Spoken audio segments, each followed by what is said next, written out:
time. Good evening. We're going to speak tonight about different topics, but mainly I would like to raise a point, something to think about. We have 6.4 billion people in the world, and if we review from different culture, different countries, we will find that if we ask each one of them, what is the purpose of life, what are you doing here, why we were created for, give us a reason, why do we live for, nobody knows. Nobody knows. Everybody will answer more or less the same questions: to do business, to make money, to get married, to have children, to try to stay healthy, to enjoy movies, sports, to sleep all day, whatever. That's basically what we're going to hear, 10 or 20 ideas, and everybody understands, and if we're trying to be honest with ourselves, they all know that that's not the purpose of life. I don't believe for a minute that a person really thinks that the purpose of life is just to live, or the purpose of life is just to make money, or the purpose of life is just to stay healthy. Why? Because if we analyze one by one, we will see that the answer is very foolish. Let's go, just for the argument's sake, one by one. First, most people would answer to be successful financially, to make it. The American dream. I want to make hundreds of millions. I want to be, a real big shot. To have control, fame, glory, power, be in a business world, in a media, whatever. So this is his dream. Millions of people has this dream. How many people from the 6.4 billion people in this world get to that situation? Not even 1%. Most of the people in the world are very, very poor, very poor. Most of the people in the world, if you leave them in New York City for 1 week, they would have to spend their entire life saving just to survive here 1 week, with the cost of living here in Fifth Avenue, where we are today. Fifth Avenue in Manhattan, if you want to rent an apartment here, all the Africans, they can dream about it, can afford to live here. Maybe 1 out of 1 million can afford it. They're dying for a spoon of rice. They're fighting for water and rice. They can't even afford. They depend on the world to send them basic food just to survive.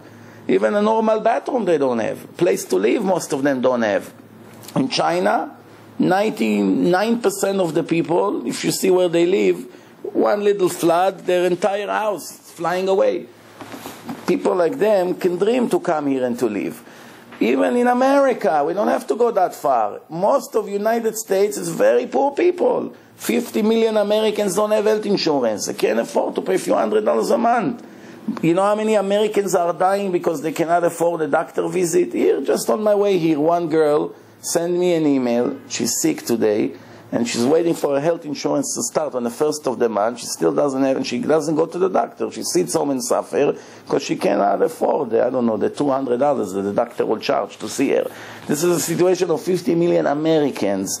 That's not include all the immigrants because they're not a part of the statistics. So it's right away 100 million people in this country cannot go to the doctor if they got the strep or a flu. They cannot get antibiotic. This is it. They want to give birth.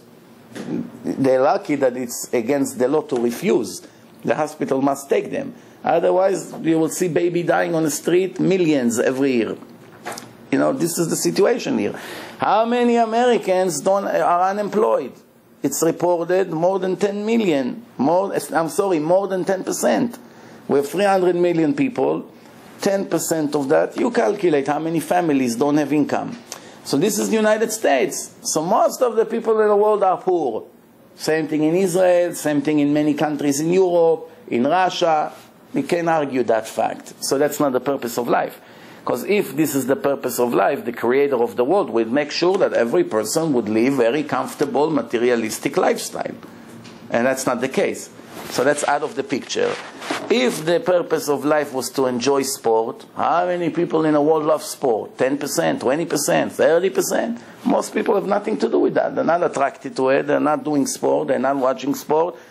Or they're not good at sport. They may like it, but they're not good at that. So that's not the purpose of life. To be healthy, almost every person in the world is sick. Almost every person. I just come from York Hospital here in 67 and York. You know how many people die there every day. I don't have to tell you. Cancer became the #1 killer in the world. 1 years old Persian guy is dying there. You know, and see situation. So this is millions of people like this every year dying from cancer, from heart attacks, from AIDS, from all kinds of problems.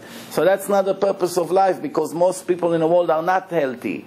And if you may say, well, you know, yeah, there are many people that are healthy. Even people like us, that we think we are healthy, we're really not. Why? Because almost every person is mentally ill. Mentally doesn't mean you're a mental case only when you talk to yourself, or when you're hallucinating or things like this. No. To be mental means to live under stress, to have anxiety attacks, to have fear, not to function, to have all kinds of problems, concentration problems, eating disorder. You know how many problems people have? So basically almost everyone is sick, almost everyone. So that's not the purpose of life. To get married, hundreds of millions of people never get married. Just never get married. Or they get married very late, or they just never get married all over the world. To have children, 15% of the Jewish women in the world are barren. So that's not the purpose of life. So what's the purpose? And besides, if that was the purpose of life, to get married and to have children, God would make us chimpanzees. He doesn't have to make us human beings with intelligence, with soul, with spirituality. What for? Make me a chimpanzee. I have a female, I have kids, I'm happy in a safari, and finished. I don't have to be a genius, Albert Einstein, to have kids, no? See who have kids. The dogs have kids, the cows have kids. We have also kids. It's not the purpose of life. So what is the purpose of life? No, maybe you have an idea. To be happy, maybe 1% of 1% of 1% of 1% of the people in the world are happy. Maybe, if we're lucky. Almost every person is frustrated.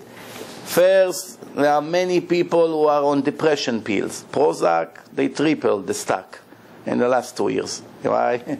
Every other person lives on anti-depression pills. But those who are not depressed, they're still not happy. They have 20 million in their bank account, they're dying, because if they close another deal, it will be 40. And they sit and their heart is burning. I just lost that deal. Or my wife drives me crazy.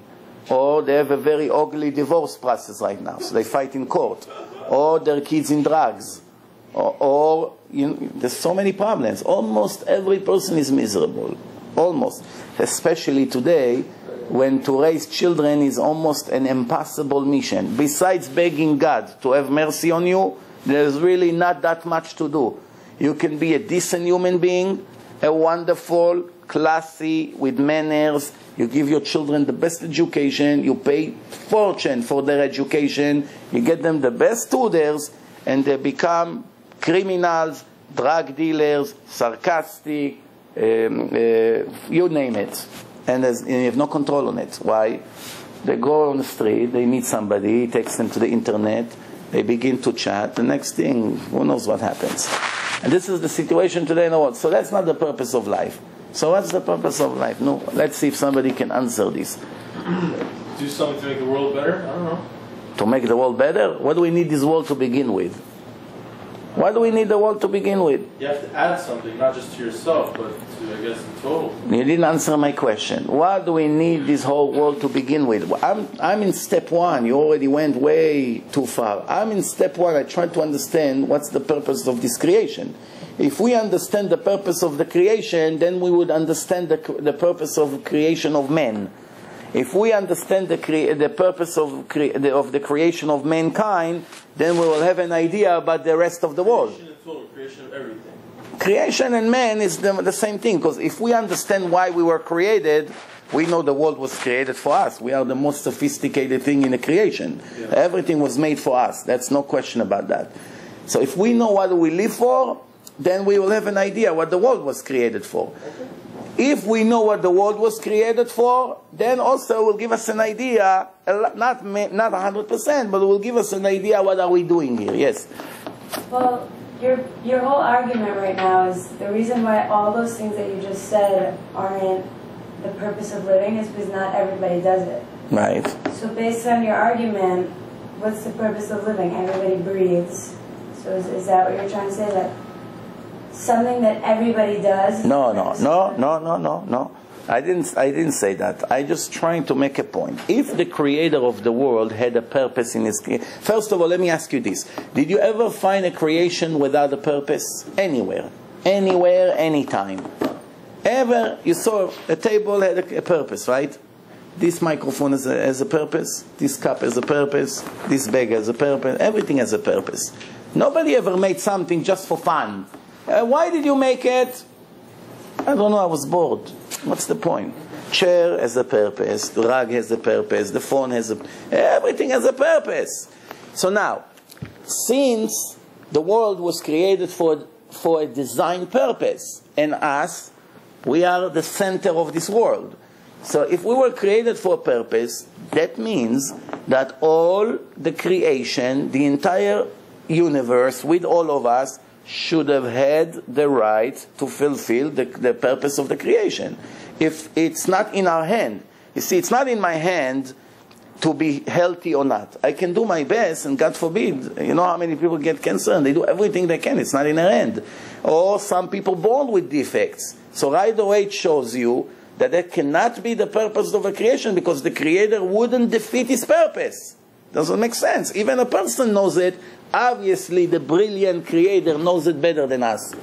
That if I have a purpose, I'm not going against my purpose. So I exclude all these scenarios, all these cases, for one very simple reason.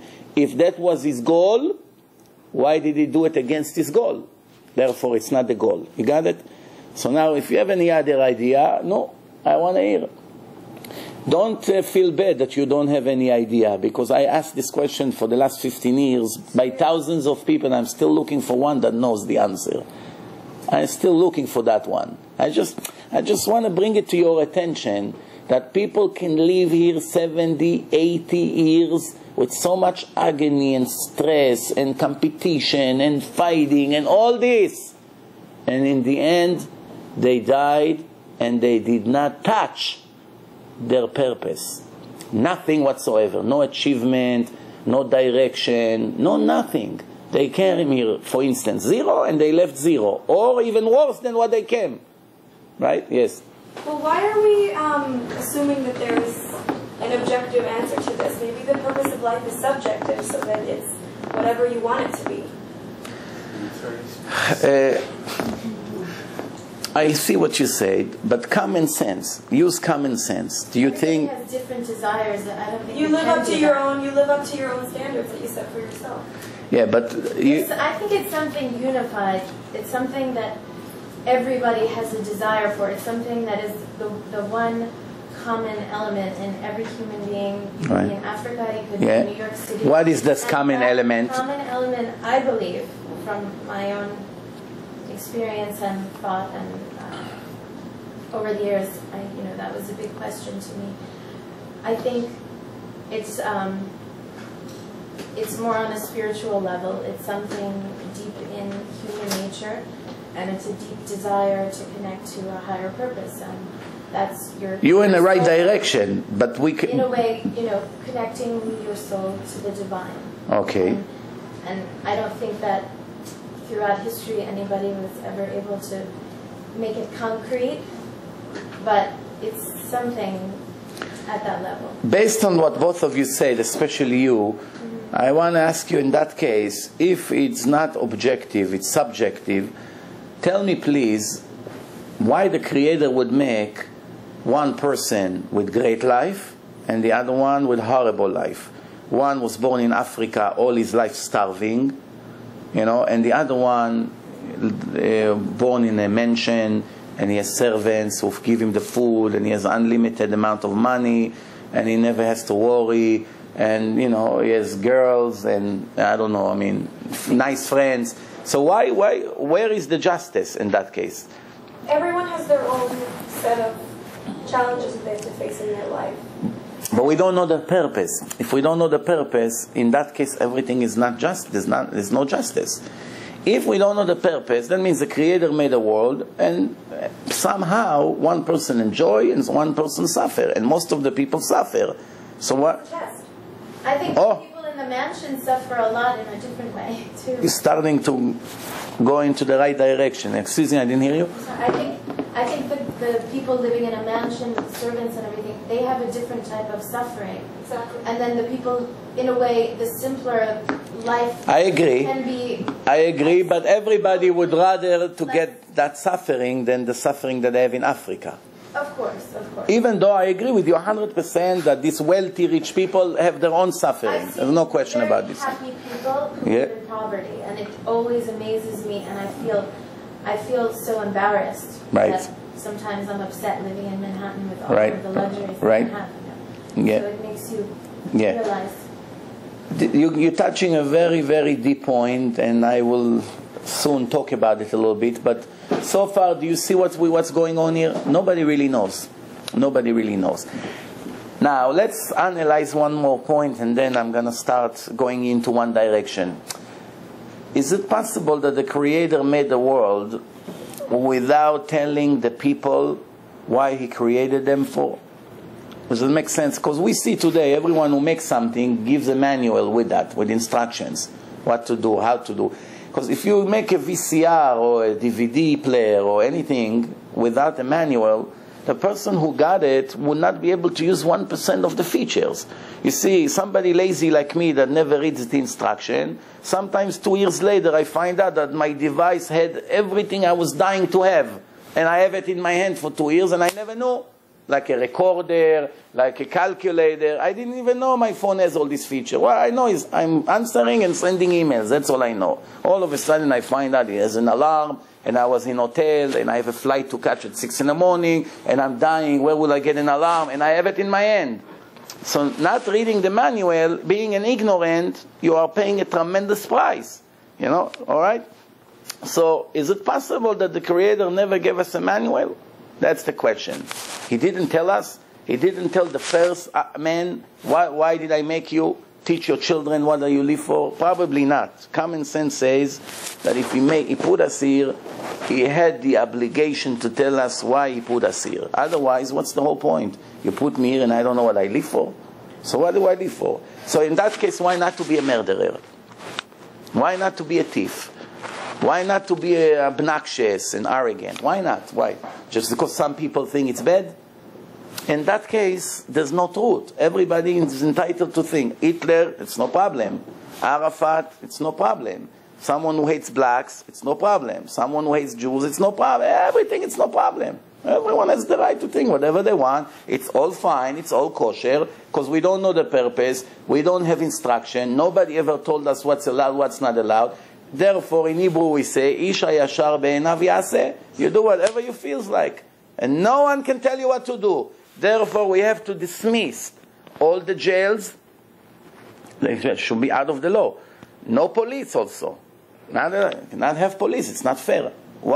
It's no privacy. Who are you to tell me what to do? I want to kill this person. Leave me alone. Can you prove to me that I'm wrong? Leave me alone. I don't want judges. I don't want this. Therefore, 100%. Also, the doctors will have the right to treat whoever they like. If they don't like this person, they don't like the color of his skin, no problem. I don't want to take care of him. You're not going to tell me what to do. I want him to die. Nobody will be able to do anything. But obviously, we see that society has more or less the same common sense. Even though we have some crazy countries that over there they have no human rights, but more or less, you see, most of the world agree that people deserve X amount of rights, and this is common sense, right? Every country has courts. Every country has police. Every country, the doctors must take care of everyone, regardless who he is, regardless the color of his skin. So you see, it's very interesting. Even countries that hated the Jews very much, until the Nazis really crossed the red line already, that even when the Jew came to the doctor, like in Russia or in Poland, when they're very big anti-Semites, they still treated them. There was some kind of laws. So in that case, please tell me, the last chance before I continue, do you have an idea what are we living for? You said something, which I'm going to speak about soon, but do you have an idea? Can we reach without the Torah, without Judaism? Can we reach the truth by ourselves? What do you think? Yeah. I actually believe that not only do we not know, I think that we can't know. And I believe that the reason for that is that the most important thing is how you live your life. And I think that if you know what the meaning of your life is, you won't, it kind of goes back to what I said before about how I think it's a little bit of a test. You can't ever pass the test if you know what the result is supposed to be, because then you're only living your life based on what someone already told you you're supposed to do. If you don't know, then you're just, if you're the person that decides, okay, I'm going to kill someone, well, that's an indicator of the kind of person that you are. If the point of the test is to be a good person, then you obviously failed. You say a few things that completely contradict each other. And let me explain to you why. Since we don't know the truth, and we don't know what's right and what's wrong, therefore, you just give an example. If you want to kill somebody, just show what kind of person you are. According to your opinion, it may be wrong, and according to his opinion, it could be very right.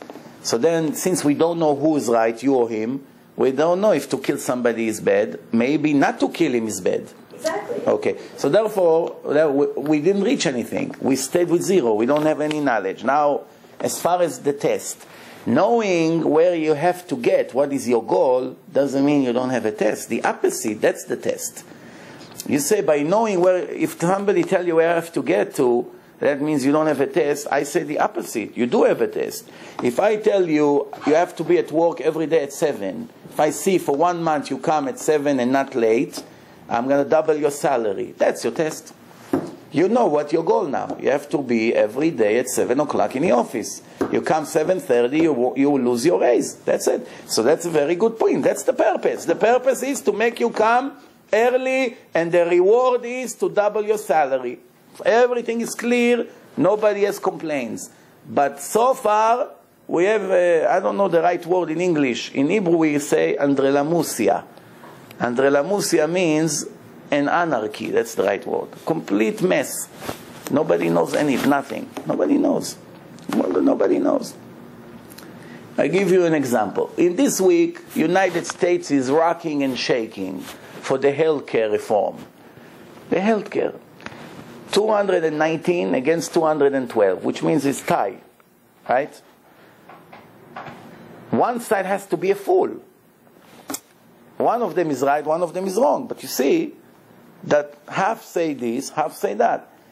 So what are we having here right now? Those who say to have it, they say it cannot be that 50 or 100 million people who walk here cannot go to a visit by the doctor. It cannot be. It's not in most civilized countries, even in Israel, every person can go to any doctor he wants, anytime he wants. And Israel is a much more poor country than United States. It's a tiny state, not even. So, cannot be that such a great country that sends money to all over the world don't care or the health care of their own citizens. Comes the other one, says, you're killing the wealthy people here. You take away their taxes, and now they're going to have to pay for the $1 trillion deficit that you're going to create. Why? Because everybody will pay only $500. Every family will pay only $500 per month when they're supposed to pay $1,200 or $1,300 a month. Add how many families in the United States minus this loss, it's going to be $1 trillion. And where are you going to pay it from? From the taxes. So we don't want to destroy this country. We're going to go bankrupt. So what's worse? That the country will go bankrupt like in Argentina or in Russia once they lost control, or that people will die, continue to die because they cannot go to a doctor? It's a very hard question. Since we don't know the truth, if we don't have God to tell us the truth, both sides are right or wrong, both sides. Maybe both of them are right. Sometimes it can be two people who contradict each other, and actually they're both equally right. I give you an example of what happened to me once. I have a woman, I don't say names. When she watched this lecture, she'll know I'm talking about her, but it's no problem. But she is a very nice, frum, religious woman. And she arranged for me a lecture once, and, became really friendly. And, once in a while she called, she asked me questions about opinions, what to do, how to do. One day she calls me up 2 or 3 months ago, Very hard question. You know, you hope that you never have to answer questions like this for the rest of your life. She said that she has a sister, that her sister is in her 40s. She's a mother to children. She has a family, and she got cancer. And the cancer is all in the hip, in the area of the hip, where the leg connect to the upper part of the body. One doctor told her that they have to chop off the leg, to cut the leg with a part of the back, because if you don't cut it, then the cancer spread to the rest of the body. In months she can be dead. The other doctor said, no, we have to try to treat it with chemo. The risk is that if the chemo won't work, she'll be dead. Then there's not going to be a point anymore to chop the leg. So she's calling me to ask me what should she do. Should she tell her sister to go with this doctor, that tell to chop the leg off, or she should decide to take a risk on her life and take the chemo? No, what would you answer in a question like this? Let's see your common sense. You have one world expert says this, one world expert say this. What would you say? Better to lose one leg and be on a wheelchair for the rest of your life, but to live almost guaranteed, or to try to get a chemo and maybe in 3-4 months you'll be a normal person and you walk and or you'll be dead. One of the two. No, what do you think? I say call you. I say chemo. Huh? I say chemo. You say chemo? Sure. You're a gambler usually? I'm a gambler. Yeah, he's a gambler. It's easy to gamble on other people's life. He knows. I can't. No, what do you say? I can't confidently choose either side. Huh? What do you say? Chemo. Chemo? You're also playing?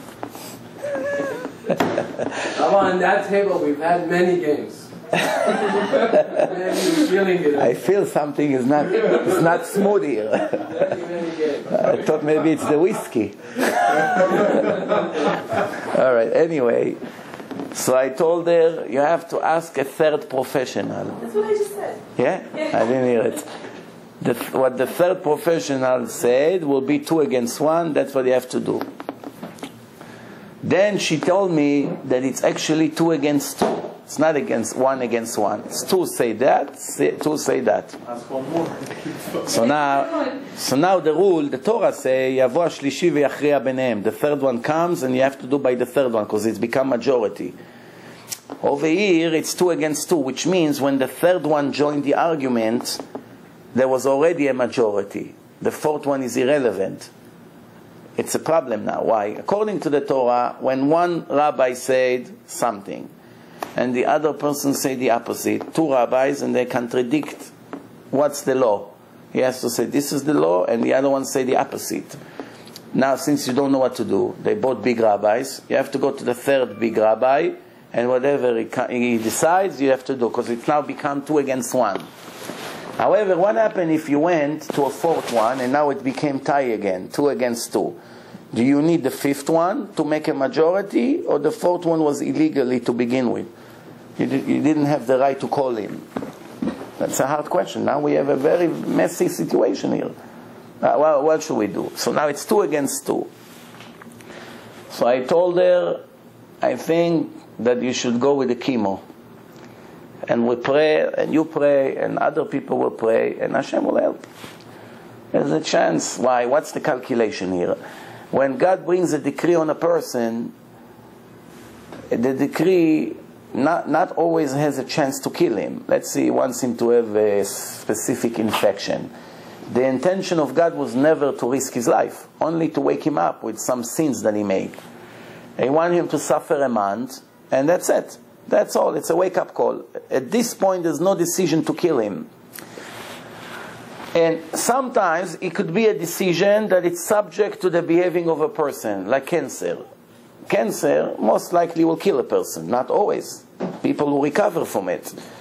So it's a very, very serious warning, but a person can overcome this decree by doing certain things. I'll give you an example.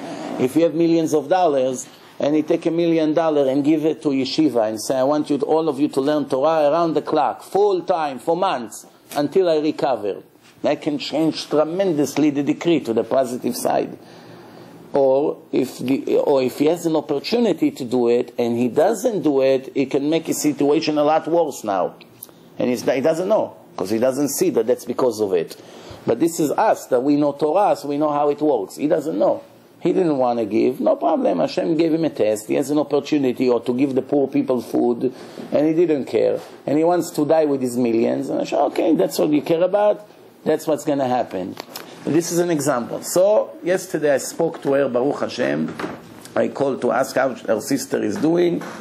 Without bli ayin hara, no evil eye, much better. It's helping. So there's a very good chance, Bezrat Hashem, hopefully, that she recover fully. She did the chemo, right? Yeah, but right now, you know, with the chemo, she cannot move. She cannot move, so she has to go now to do the Pesach for her. There's a lot of suffering in this world. And right now, this is an example now. You see? So now there are questions in life that without guidance, nobody knows what to do. Nobody knows. Is it possible that this is normal? That the creator of the world wanted us to be in confusion all our life? What, is sadistic? Is enjoying to see us suffering, to torture us? That's why he made us, to make us suffer? Doesn't make sense. So the answer is, of course, there is a manual to the world, and it's just not a manual that was put in a box. It's a manual that was read publicly to millions of witnesses by the creator of the world. When God gave us the Torah 3,320 years in front of millions of people, we are the Jewish people, the nation that had the merit to receive the Torah. That's why we call the nation of the book. That's why after us, 80,000 religions and cults started and tried to imitate us by claiming that they also got something, but they're all fake, with no exception. It takes 5 minutes to prove Christianity is nonsense. It takes 5 minutes to prove that Quran is nonsense. If you have doubts, just go into my website. I show the mistakes there, you see. You don't have to be a genius to see right away that for sure there's not even 1% chance that God gave such foolish books. Impossible. Why? Even a first grade Jewish boy from yeshiva would write a better fake. And it's not an exaggeration. I'm not being sarcastic. Take a good, smart Jewish kid from first grade, tell him, make me a fake book. Part 2 of the Torah, fake one. He wouldn't make so many mistakes and contradictions. For instance, no Jewish boy in first grade, what's first grade? 9 years old? 7 years old? 7 years old. No 7 years old boy would mix Haman and Pharaoh that they lived in the same time. Because they all know that Pharaoh was in the time of Egypt 3,300 years ago, and Haman was in the time of Persia 2,400 years ago, 900 years later. So they can never see each other. Every Jewish little boy knows it. But in the Quran it says that they had a meeting, and they're planning now what to do. So it can never be. It's a mistake that ignorant person wrote. Not God. God doesn't make such foolish mistakes. Or every Jewish boy in first grade know that the cave of Abraham, Isaac, and Jacob, where they buried, is in the city of Hebron. Yeah. Everybody knows it. I don't find one Jew, the dumbest Jew in the world knows it. Everybody knows it. How does it say in the New Testament that it's in the city of Nablus, Shechem? Because the fool who wrote it didn't know geography. Made a mistake. He wrote a different city. And because of that, it helps people who are searching for the truth to see right away this is not a divine book. Now, if there was 1 or 2 mistakes, there was still words to argue. Because the rest is perfect. 1 or 2 mistakes, let's try to explain. Maybe the printer made a mistake. Maybe they made a mistake when they copy. Let's try to find excuses.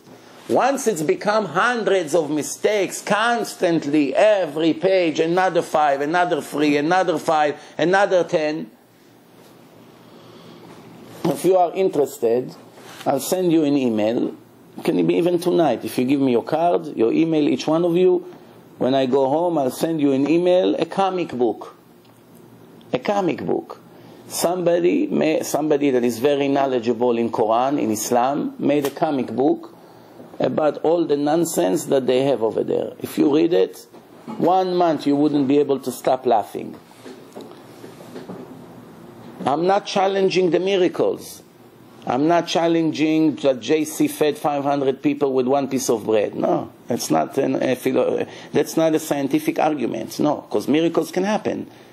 Miracles can happen. We're not arguing. We're not debating miracles.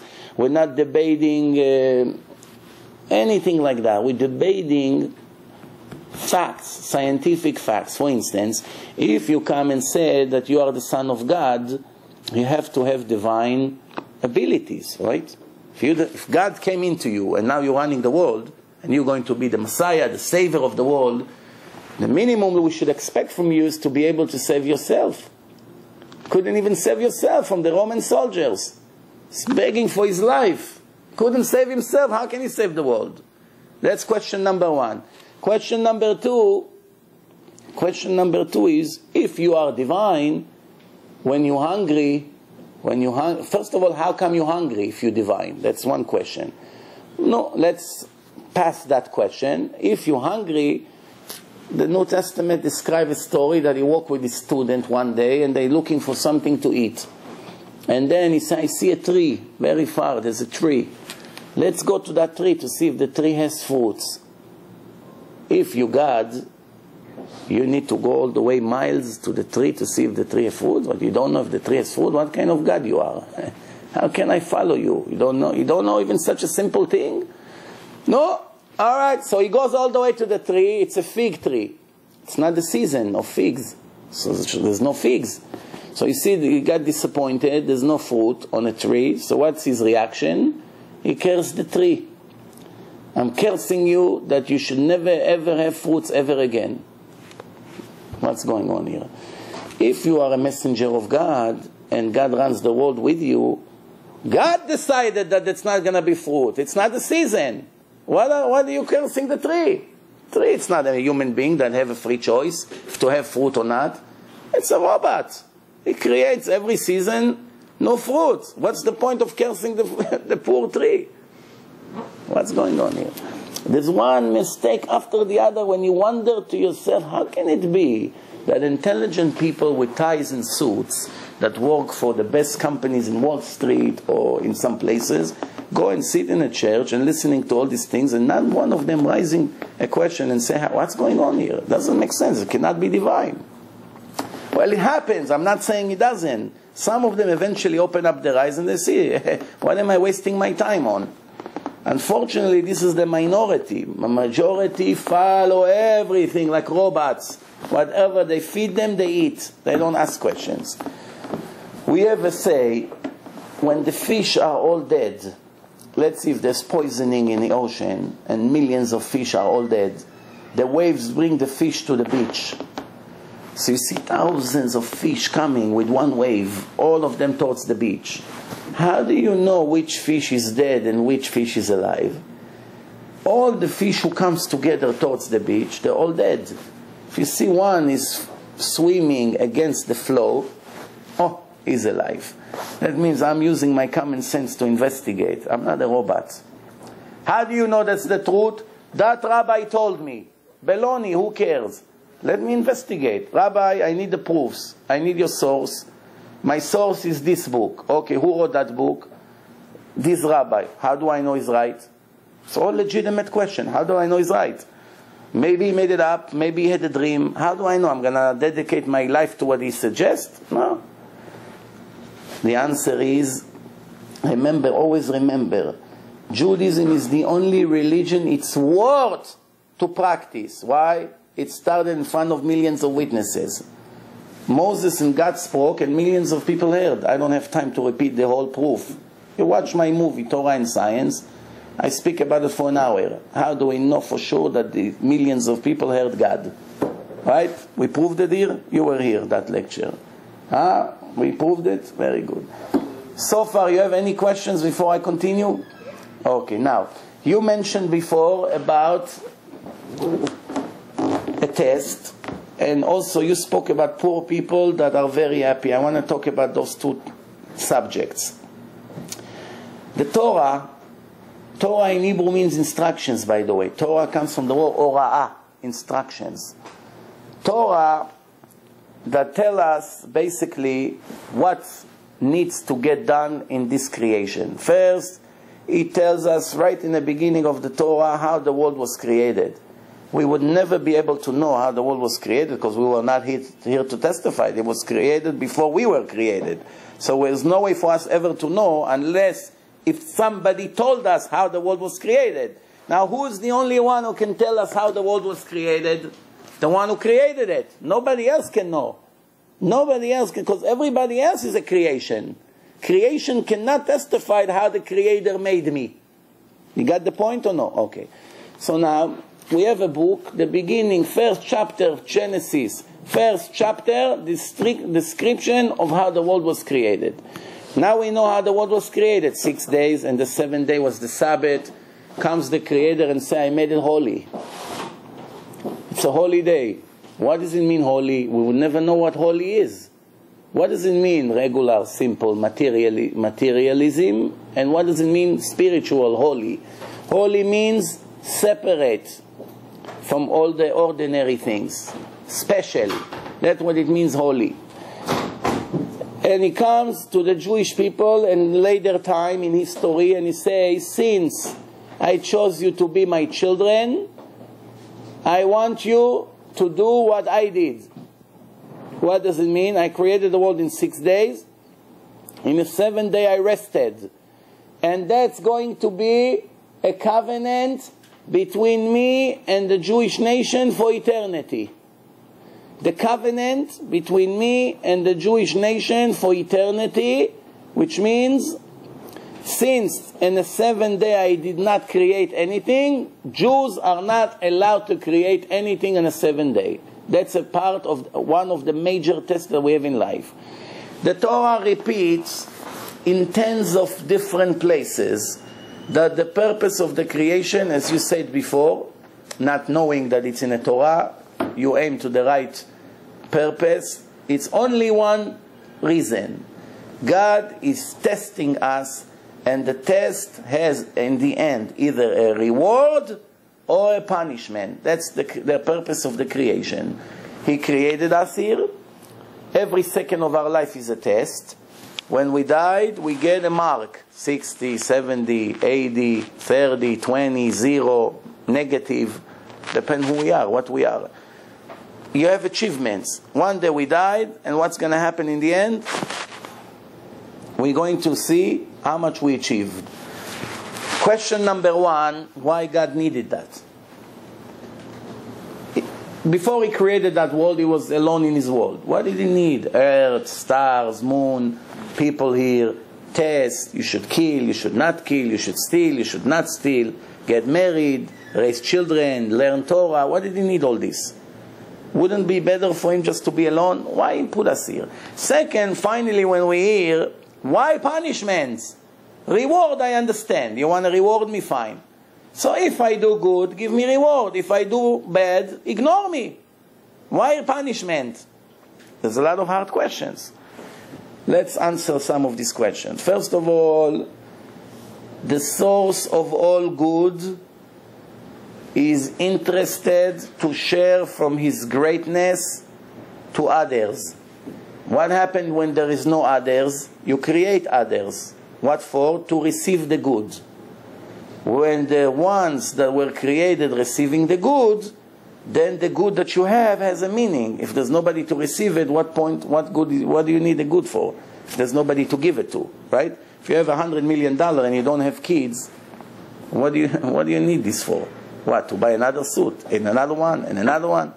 You enjoy to help your kids, to get them married, to buy them houses, to put them in business, to pay for their studies. You feel that your money brought you something, right? Everybody understands that. What's the proof that I'm right? People who don't have kids, if they could make the wife become pregnant, if it will cost them $50 million, that's what they're going to pay for one kid. They would rather have their own kid than adopt somebody else. So if for instance, a doctor would say to a barren woman that she's already 44 years old, and she doesn't have that much chance to have kids, He will tell her, guarantee, I'll give you this liquid, you drink it, in 1 year from now you have a boy. Guarantee. Let's assume that it was possible. But I want $50 million for it.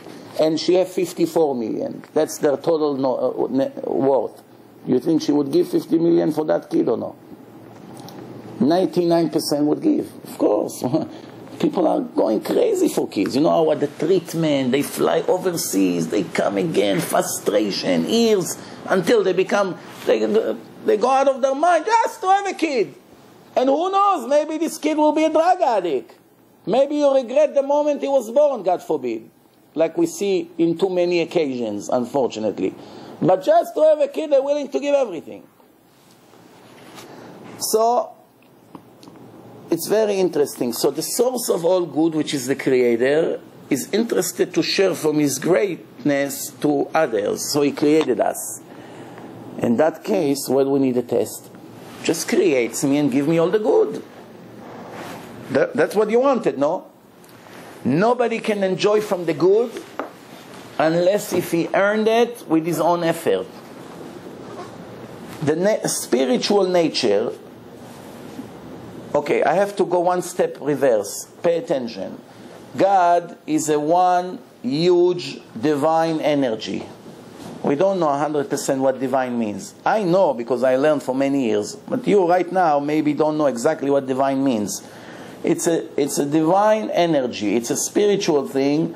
It's not subject to anything material. It doesn't depend on time. It doesn't connect to time. None of these things. So now from this moment on, since God was always here, and He's always going to be here, He is not subject to past, present, and future. And not only that, okay, not only that is no materialistic traits. From that, He put a spark of Himself into Adam's body. When He created Adam, the first human being, what does it mean, the soul? The soul, it's not a creation. It wasn't another creation like the body is, no. The soul, it's actual integral part from God Himself. Therefore, you can never modify God, because He's the most perfect thing can ever be. So you cannot change Him in any way. So what we have, the soul, the divine soul that the person has, this is actually a spark from God Himself. That's why the soul can never die. The soul have no limitation. All the limitations is the body. It's the material, because it's temporary. But the soul, it's endless. Once the soul exits the body, people that have out-of-body experience, clinical death, and they come back to life after a few minutes, when they're out of the body, they have no limitation. They can see for as long as they want. They can see in space. They can see in the upper worlds, and at the same time to see everything in a hospital. They can be in 2 different places overseas at the same time. They have no limitation. They can see their previous life. They can see things that they can get information that will take us 700 years here to record in less than a minute. There's no limitation to the soul. The soul is only limited once it's in the body, because that's the way God designed the world. Once the soul goes out, no more limitations. Very interesting. So you see, it's divine. So now the question is, since God put a part of Himself in us, and then it started to split to more pieces, so the more kids were born and more people were born. So there are many souls, but they're all connected. They all came from one large soul, which is Adam. So it's like a puzzle. You have a picture and you have a special cutter, and you cut the puzzle to, I don't know, 200,000 pieces. They're all connected. If you take one out of the picture lost their value. You have holes in a picture. It has to be all connected. This is the entire creation. All right. So far we're progressing now. Still we have some problems here. So He put a soul in a body, and God traits His, I don't want to say personality, because personality comes from the word person, and it's material. But His character, His traits, His shame, that He has shame. Shame, embarrassment, respect, generosity, all the good traits. A good trait is that when someone gives you something, you're embarrassed. You're shy to receive. You feel that you have to give in return something. You want to be grateful. That's good. That shows you're a good person. When a person is ungrateful, that means he has a problem with himself. He has to work on something to correct. So now, when a person receives, I'll give you an example. Let's say one of you come to my house for 1 week. And I say, here is a credit card, here is a car, here is the car key, here is a cell phone, here is your room, here is your private maid. Anything you want, you just write to us what you want for lunch, for dinner, whatever you want, we do for you. First day, what life, wow, look at this. Second day, after a few days, you're starting to feel embarrassed. What's this? Look, they're serving me, cleaning my towels, giving me food, credit cards. So then you see me washing my car outside. You pass by. What would you say? Can I help you? Do you need help? Should I go replace the water? You want to do something. I said, no, you just enjoy. Don't work anything. We don't want you to get dirty or annoyed here. You came to relax, you enjoy. The next day, you see me picking up the garbage and taking them all the way to the street.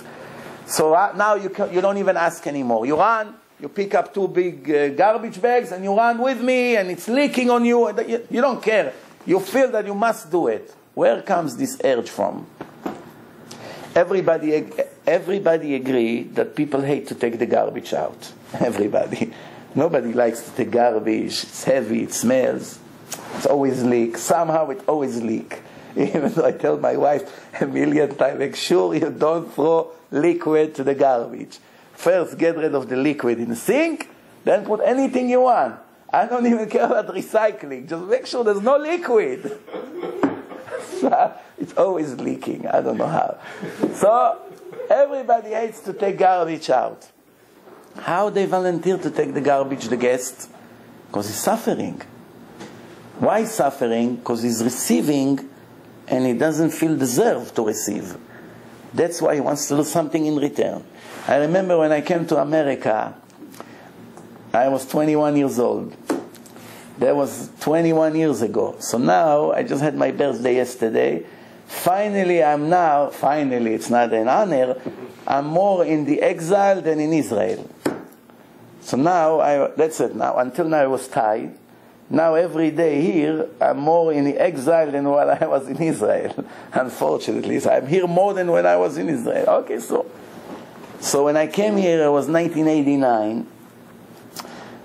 I went to my father's friend in Great Neck, in Lake Success. He agreed to accept me, a young Israeli soldier. I just finished the army after 3 years.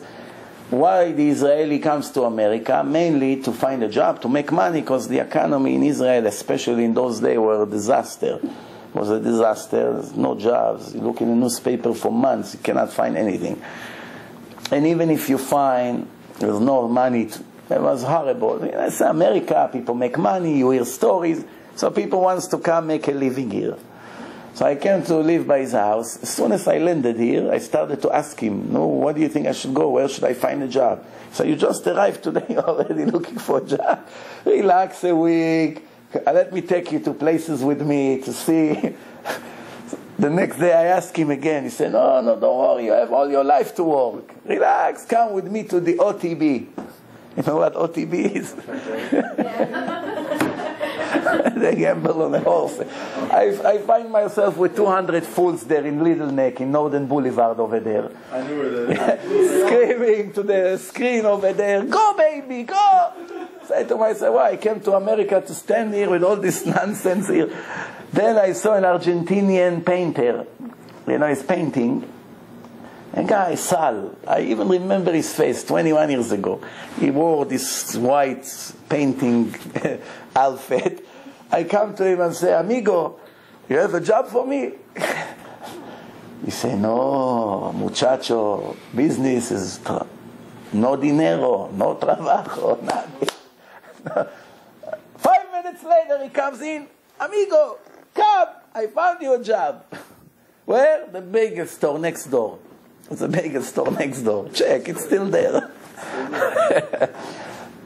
I come in, they ask me, you know how to work on a register? I'm 1 day, 2 days in America. I never saw quarters, dive, never. An Israeli guy, they ask him, do you know how to be an attorney? What does he say? Sure. You know how to be a brain surgeon? Sure, what's the problem? Everything, sure, just give me the job. They put me to work on the register. On the register. Baruch Hashem, in those days, in Israel, they taught math in a very high level, much better than America. So, compared to Americans, I was a genius in math. Compared to Israelis, I was nothing. But compared to Americans, I was Einstein. So I came over there. I stand over there. Now, I don't know how to work on a register. I asked this Irish girl, tell me, what's this? She said, 10 cents. What's this? 5 cents. Good. What's this? 25 cents. Okay, now I got it. It's 4 like this. It's $1. Right away, I got the point. So now, one guy comes to me saying, give me 2 bagels with cream cheese, 2 bagels with butter, and a dozen bagel. I didn't know what dozen is. I asked her, what does it mean dozen? She said 12. Give them 1 free. So I see the prices on the wall. Right away I see 12, 3, 4. I calculate, while I'm counting the bagels, I already do all the math in my head. Then I come to the register, I press. You know, I see what the button you press to open the register. I don't type anything. The cash register open, I put the $20 bill, I give him $9.29, let's say.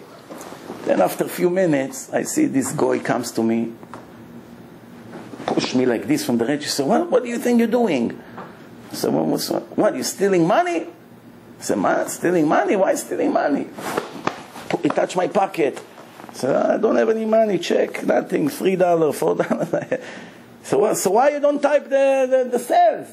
I said, I don't need to, I calculate everything in my head. Yeah, baloney in your head. Who can do it in his head? I said, what's the problem? Here, test me. Say, hey, I want to see the next customer. Give me this, give me coffee, regular coffee, large coffee. Right away, I press, I give him the change. Don't stand like this. I'm telling you, I'm not exaggerating. This is how it was. Today I heard the level in Israel went down a lot. They're not as good as they used to be. Israeli, the Japanese, the Russian were very good in math.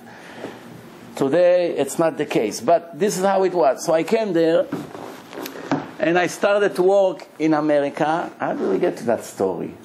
I was waiting for you because I wanted to hear, you were talking about how somebody comes and stays with you for a week. And helps you. Got it. Thank you. So, yeah, very good, very good. Okay, so anyway, so what's happened over there? So when I was working in a bagel store, I told you this introduction because I wanted you to tell me what I was feeling in a bagel store. When there was rainy days, lousy days, no customers coming.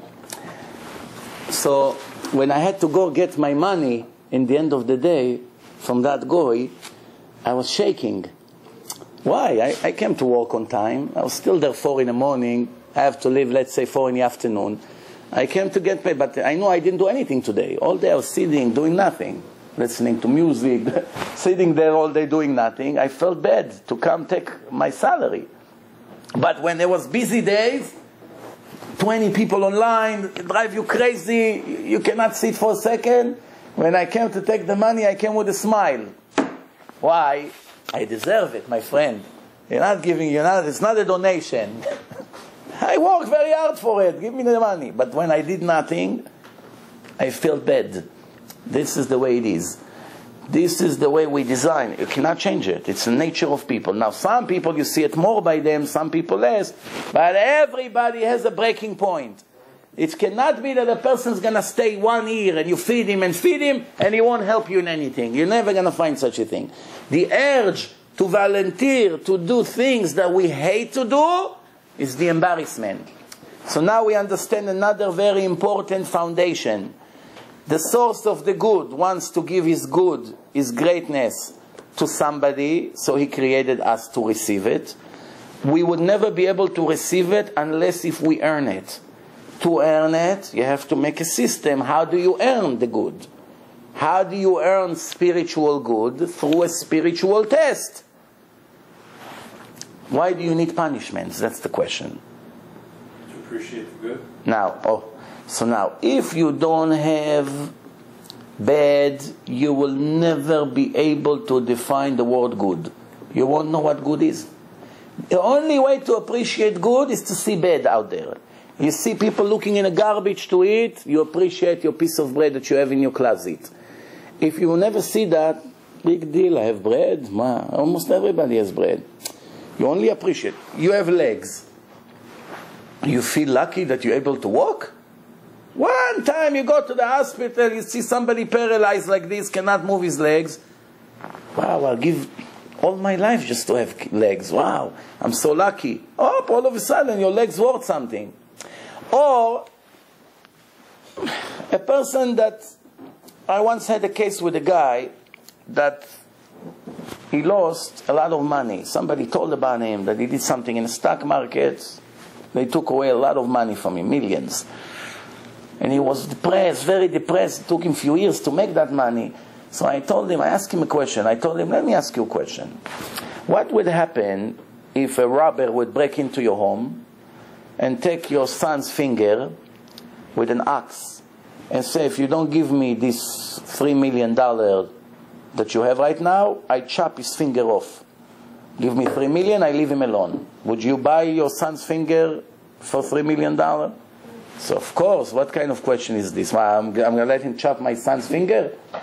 So I say, so think that that's what happened. Why are you eating your heart so hard? Just think that this is when, instead of your son losing his finger or his entire life.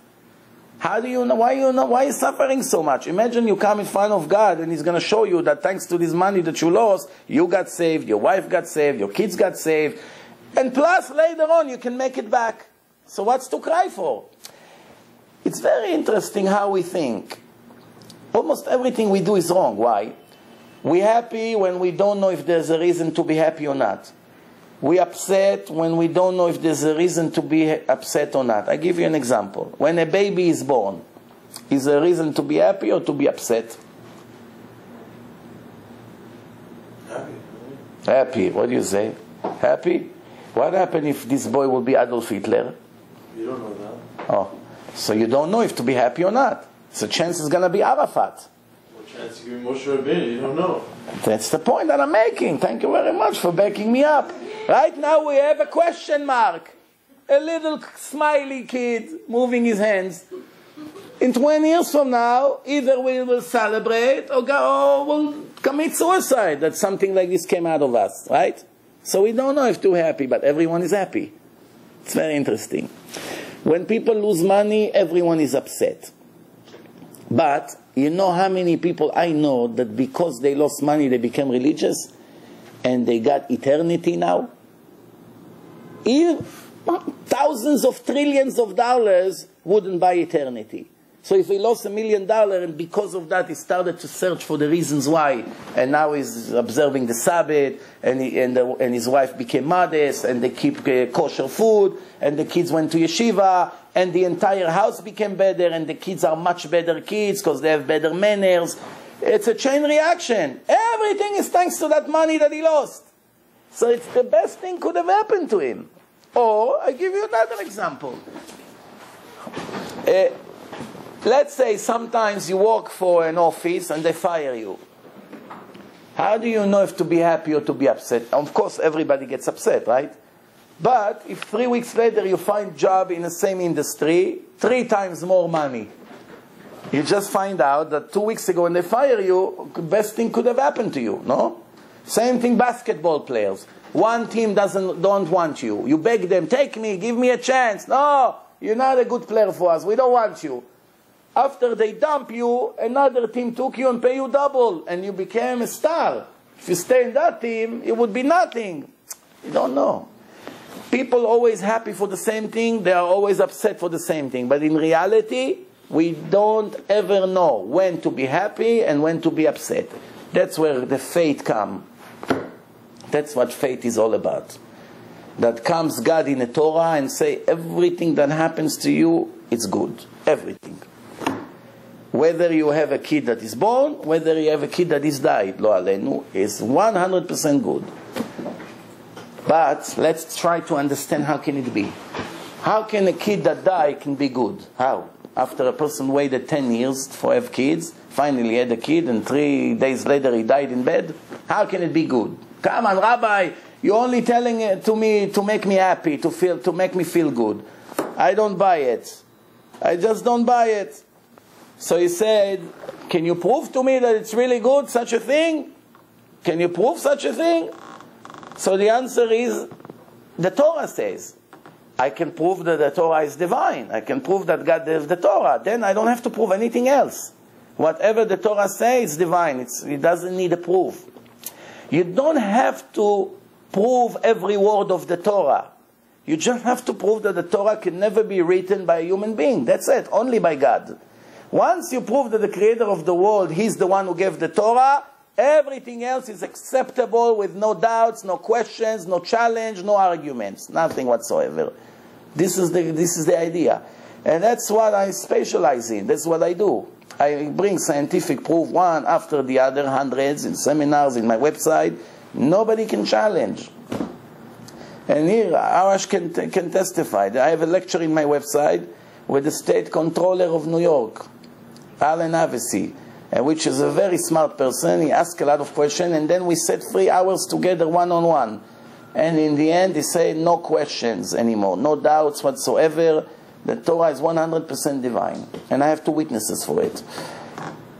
100% divine. No arguments. No arguments.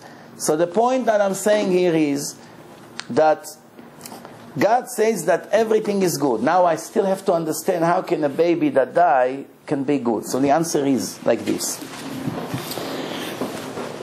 There was a story 250 years ago. There was a huge genius rabbi. His name was the Gaon Vilna, from the city of Vilna, very, very famous in Judaism. He had a student that had a baby like this, and the baby died right away. After 2 or 3 days that he was born, he died. And the student was very upset. He waited for years finally to have a kid, and all of a sudden the kid died. So the rabbi comes to him and says, come, I'll explain to you why this kid died. He say, this kid is a reincarnation, the soul is a reincarnation of a convert, a goy that converted to Judaism in his previous life.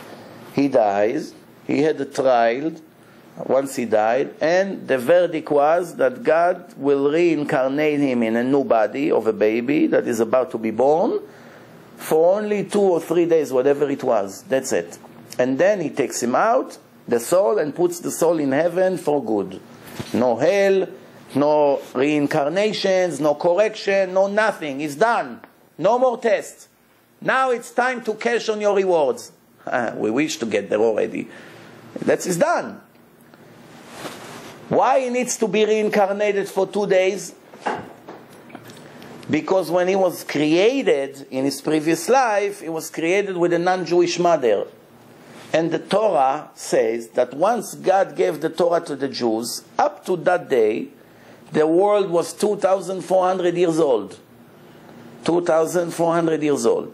Only after 2,400 years approximately, the Torah was given. So the Jews and the non-Jews were all equal spiritually. They only had 7 laws to keep. That's it. Comes God in a Torah, in a time that He gave us the Torah, and He gave the Jews 613 laws to keep. We jump from 7 to 613, for good and for bad. More mitzvot, more commandments, more reward. But more punishments also, if you don't do. Depend what your free choice tell you to do. So now, the day that we received the Torah, God told us, I'm making you holy. The rest of the Gentiles, up to now, you were like them. None of you were holy. Now I make the Jewish nation my children, and therefore you are special, you holy. Holy and not holy, pure and not pure, can never get married. That's where the restriction comes from. I will not allow it. That's why Jews cannot marry non-Jews. No matter what you want to do. But she's a great person, and she is. She can be a righteous Gentile. She can be the richest one in the world. She's crazy about Jews. She saved million Jews in the Holocaust. God loves her as a Gentile. She's not allowed to marry a Jew. She's not allowed. It's a sin for her, and of course for him. She may not even know that it's a sin for her. I have goyim ask me that Jews wants to be with them, to date with them, and to live together, but they love God, these goyim. And they ask me if it's also a sin for them. It's an embarrassment for the Jews that the goyim that don't have Torah, they come and ask, do you think God will be upset at me that I'm going to date this Jewish guy? This is a question that I was asked a few days ago from someone, from a girl. You got the point here? So, therefore, Jews cannot mix with any other nation. Can never mix with any other nation.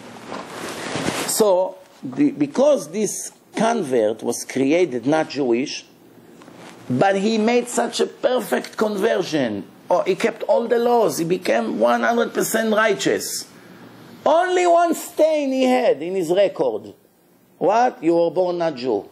And that wasn't in your hand. So I'm giving you a reward. Even this stain I will remove for your file. I'll reincarnate you in a new baby.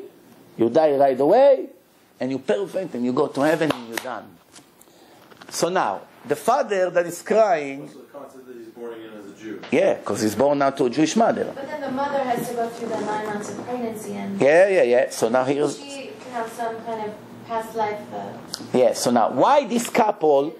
Very good. So why this couple? Of course it's not coincidence. Everything has been supervised. Why this couple got an autistic kid? Why not that couple? Why they? It's connected. It's all from previous lives. It's such a complicated world. Only the supervisor knows how to merge things together. We have no idea what's going on here. That's why it's called faith. Emunah. Faith, confidence in God. This is one of the foundation of Judaism and religion in general. In every religion. If you don't have faith, what's the point of religion? By the way, they made a survey 2 weeks ago. I recorded the article. They checked people with religion and people without religion. We're finishing in 5 minutes. And maybe if you have questions, I allow some questions more. But they made a survey. They asked people with religion, regardless, Jews, Muslims, Christians, people who believe in God and people who don't believe in God, which means people rely on God to help them with the problems, and people who are independent. Who has more depressions, statistically? Hard to believe. The people that have faith, their percentage of depressed by them is nothing compared to the percentage of non-religious people, regardless of religion, just the concept of believing in God. What about all the religious fanatics who do a lot to hurt people, good people? They're very religious. You see, the word religious is a very confusing word. Religious. Yeah. Let me explain to you why. Because just to be religious, there is one positive thing about it and one negative thing about it. The positive thing about being religious means it's an indication that you are searching to be connected to God and to do His wish. Okay. The negative thing is that almost all the religious people in the world chose the wrong path to connect to God. And a false book which modified and falsified the truth. That's the point.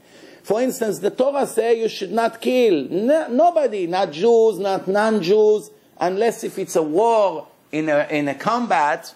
When they want to kill us, we have the right to defend ourselves. So we're fighting in a war. Just to go kill someone because you don't like him, because you don't like his nose or his color or whatever the case is, it's a murder. What do you care? He's a non-Jew. It's not our brother. No. It's a sin against the 10 Commandments. Therefore, for instance, all these Muslims that blow up women and children in buses, they are just murderers and they go against God. Somebody brainwashed them in their phony religion that it's a mitzvah, that it's a commandment. And they believe all kinds of nonsense. That's not the wish of God. Understand? Chinese people, they want to connect to God. So they make idols. They make Buddha and kiss his feet. That's also not the right way to connect with God. If any, that get God very angry. Because He hates idol worshippers. Sex crimes. People who don't know the right way to connect to God, the right way, therefore they make so many sins, not knowing what punishments they are subject to, because they never learned, they never search for the truth. comparing Judaism to all the other religions is like comparing a person to monkeys. It's nothing to compare. It may look from the outside the same, with hands and fingers and everything and a head, but when you begin to check carefully, that's a monkey and that's a person. It's nothing to compare. In Judaism, you never find mistakes. Never find mistakes.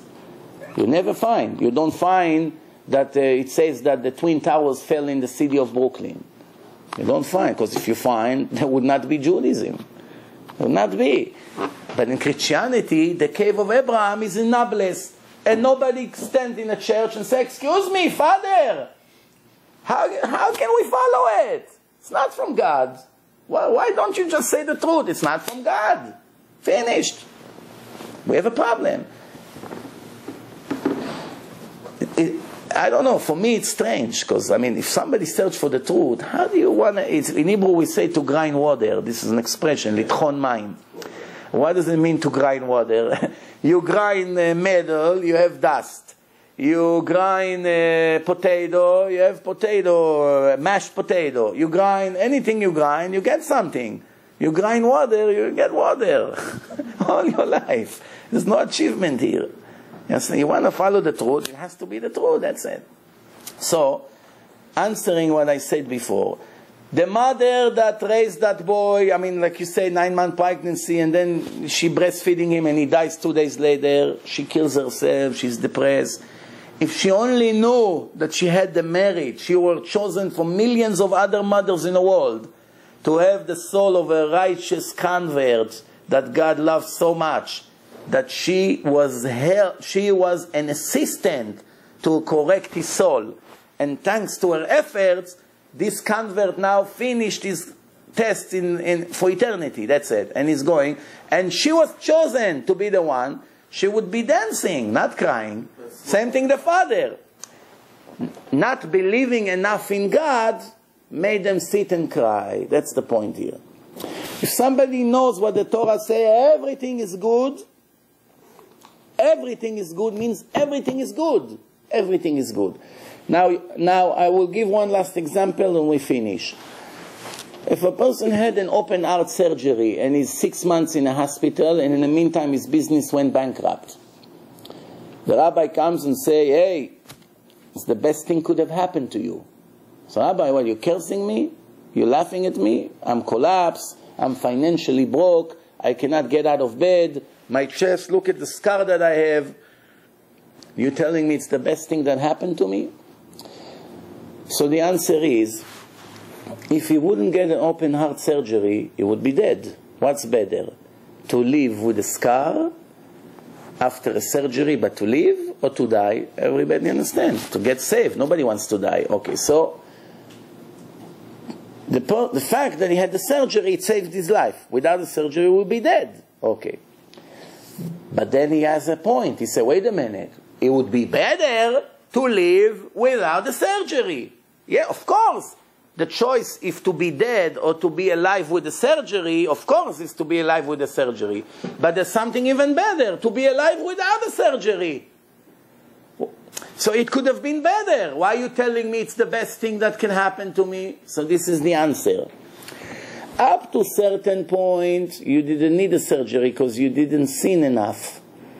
Once you got to a point that your sin overwhelmed, there were so many sins, there were two choices, to kill you or to give you one final warning, full of suffering. This surgery came as a result of your lifestyle. Now you are paying the price.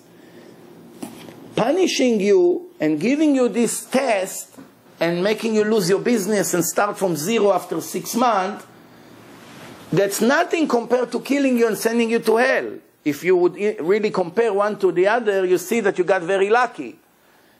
But you brought the surgery on yourself. After you did what you did, that's the best thing could have happened to you, because that's the only way to correct. But it would be better off not to sin and not to need a surgery. You got the point? The point is, if the law says that if somebody steals, he has to pay double, somebody steal, and now when he got caught, he said, okay, don't put me in jail. Okay, how much I stole? 1,000? Here is 2,000. leave me alone. And he gets upset. We're better off not to steal. But you don't have to pay 2,000. Now when you got caught, it's too late already. Now you have to pay 2,000. You stole it. That's what the Torah said. That's the correction for the 1,000 you stole. So you are upset. Oh, I just lost $1,000. What do you mean? That's the correction for the sin you made. A year ago, and you stole 1,000. If you wouldn't steal the 1,000, you wouldn't have to pay 2,000. Now when you got caught, my friend, it's too late. Now you have to pay.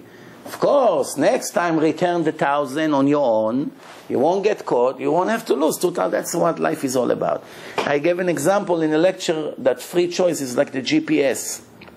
When your GPS tells you get off exit 33 and you missed it, everything is changing now. Your entire eternity is changing. Now all the routes is changing, and there's traffic over here, and you're stuck over here, and you have to make a U-turn, and the other side is full of traffic, and you come late to your meeting, and the person already left, and because of that you lost $1 million, and because of that you had to sell your house, and your wife left you, and now you don't... Oh, such a chain reaction from one little transaction. But people don't see that. A lot of times they'll blame... Because they don't have knowledge in Torah. Someone who learns Torah knows everything is connected. Everything else except not see that your behavior was what caused it. You're a genius girl. I want to tell you this. Sorry. No, I'm telling you, very smart. Very smart. Very smart. Because most people, like she said... By the way... I see this so much. But I want to tell you something. Look, you're right 100%. There's no question about this. And we know that it's the case. But even the Torah says that the people are what you say. You just said a verse from the Torah. It says like this in Kohelet, King Solomon. He just repeated his word by word. This is what it says if you understand Hebrew. It says, Ivelet Adam tesalef darko ve'al Hashem iz'af libo. Translation, the foolishness of a person turn him away from the right track, and he blames God for the outcome.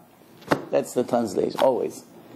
You go and kill, and then when you have Chaz v'Shalom, they caught you and put you in prison with tortures, you blame God. Why am I here? Why am I here? Because you're a murderer. Why are you here? Why am I suffering so much? Because you're not observing the Sabbath. Then we have all these problems. Keep the Sabbath, you have less problem. Stop stealing, you have less problem. Be a better father, you have less problem. Be a faithful husband, you have less problem.